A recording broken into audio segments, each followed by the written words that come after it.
And then you're gonna watch it here, and also here, and then here, Maraming mga insinuations here, and here nabanggit too. Senator Sylvie And watch Gatchalian, there. Senator And then you JB guys Ejercito, watch. sino-sino na lumalabas na pangalan. That's why we need to clarify. Kasi ikaw ang kinuko Like that. ng And lawyer. then we almost there. Eh, nasa national And news then ito eh. So what's in here? fairness to our And then colleagues what's here? na Okay. hindi naman talaga Mr. nabanggit at wala namang katibayan, eh babanggitin na nakabitin at ikaw ang reference. You know, the Senate President has to really clarify this matter. Because this is a sensitive issue. One side. Hindi ba? This one. Imagine, And this one. Senate Finance Committee, biglang sasabihin And this ng one. lawyer And mo this na, one. We're gonna have a of Mr. course, Chair. he did not name names. This one. Pero may mga And then you're insinuations na gonna shoot sumunod. inside and put like that.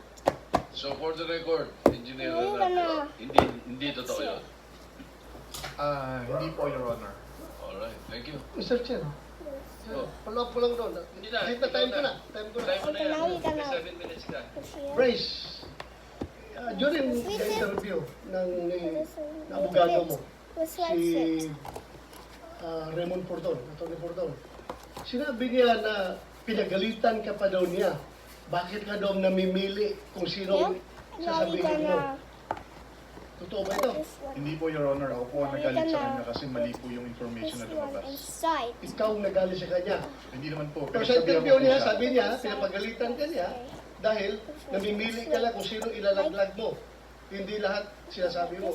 Hindi po, Your Honor. Ako po ang nagsabi kay Atty. Fortun na huwag naman maglabas ng information na wala pa naman tayong ebidensya. So sa ngayon, pinalitan mo na si Atty. Porton o siya pa rin?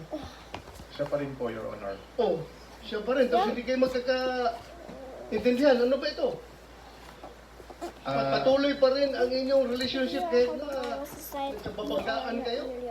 Sinabi ko naman po na pag inulit niya pa po, hindi ko na po siya consider, Your Honor. Mr. Chair, can may I move that next hearing Atty. Porton be invited here? Because mabigat yung sinabi niya, Mr. Chair. Dahil ito'y parang sort of... Consult tayo sa legal kasi abogado eh, lawyer eh. Yeah, we have to That's invite him as client Yes, relationship. Tingnan natin. Tatanong mo din sa mga abogado, hindi tayo abogado pa rin.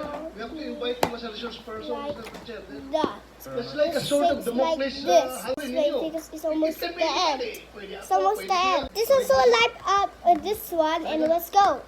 I did it. I did it. Now we gonna Sa get pag-manufacture illegal. ng fake ID para ito mga taga-DPWH makapag kahit na illegal sila na maglaro yan sa... Gumawa kayo ng ID na iba pa pala para...